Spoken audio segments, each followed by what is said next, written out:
उसे इस बात का यकीन ही नहीं है कि मैं उससे कितनी मोहब्बत करता हूँ।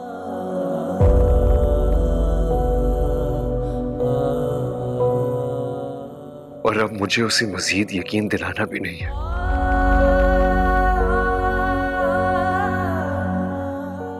And I'm really sorry, अम्मी। इसके अलावा मेरे पास आपके किसी सवाल का कोई जवाब नहीं है।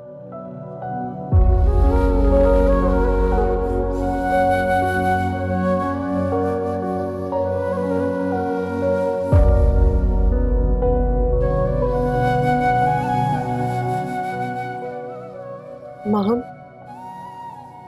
तुम्हें बताओ क्या करूं मैं इस मामले का। आंटी मैं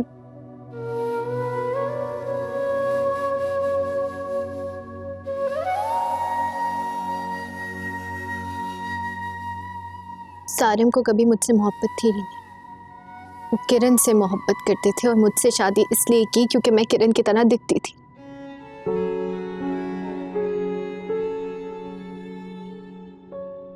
जहां मेरे वजूद की कोई अहमियत ही ना हो, मैं वहां क्यों रहूं?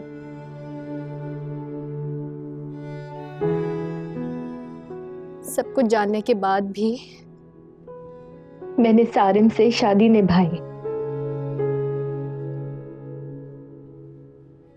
और जब सारिम से इस बात की तस्दीक की तो उन्होंने मेरे हाथ में प्रॉपर्टी के पेपर्स थमाकर कहा कि तुम यहां से जा सकती। अब आप मुझे बताएं, क्या मेरी कोई सेल्फ रिस्पेक्ट नहीं है कि मैं ये सब कुछ जानने के बाद भी वहां रहूं? अच्छा, तुम खुद को कंपोज करो, हम बाद में इस बारे में बात करेंगे। बल्कि जाओ अपने कमरे में जाके आराम करो। शांजे से लेके जाओ और खाना दो। मैं आहिल को लेकर आता हूँ बाहर से।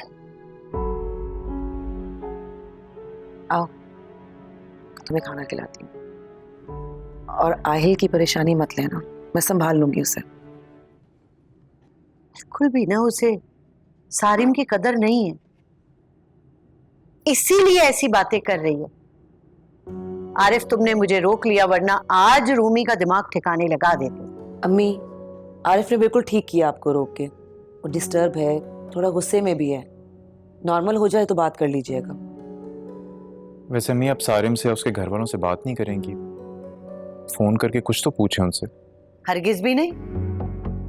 क्या पूछूंगी और क्यों पूछूंगी, जब मुझे पता है कि रूमी की बात पे कोई वजन ही नहीं है। बेवकूफी है इस तरह घर छोड़ के आना। तो मैं क्यों उसके सास ससुर से इस किस्म की बातें करूंगी, क्यों सवाल जवाब करूंगी, उल्टा उनको शर्मिंदा करूंगी। अल्लाह ताला ने सब कुछ दे रखा है, हर चीज है जिंदगी की उसके पास। अब खुद ही कदर ना करे तो बेवकूफी है, बल्कि बदनसीब है वो। ठीक कहा अम्मी आपने। बदनसीब ही हूं मैं। ताबिश ने मोहब्बत दी तो अल्लाह ने उसे जिंदगी नहीं दी। असल में ये ताबिश ही है तुम्हारा घर टूटने की असल वजह। मैं एक माँ हो के ये ताबिश की रट नहीं बर्दाश्त कर सक रही, तो सोचो तुम्हारा शौहर ये कैसे बर्दाश्त करता होगा। ताबिश तुम्हारी जिंदगी में तभी तक था जितना अल्लाह ताला ने उसका और तुम्हारा साथ रखा था, जब तक उसकी जिंदगी थी। अब तुम अपने फ्यूचर का सोचो। तो आपको इस बात से कोई फर्क नहीं पड़ता कि सारिम के घर वालों ने हमसे उसकी मंगनी के बारे में छुपाया? हरगिज भी नहीं। इसलिए कि मंगनी हुई थी, वो लड़की उसकी मंगेतर थी, मर गई। और तुम एक शादीशुदा एक बच्चे की माँ थी और वो कुंवारा था। यही तो मैं आपको कहना चाह रही हूँ कि सारिम को तो कोई भी लड़की मिल सकती थी, हसीन तरीन, अच्छे घर की। तो उसने मुझसे शादी क्यों की? उसने मुझसे शादी इस वजह से की क्योंकि मैं किरण जैसी दिखती थी।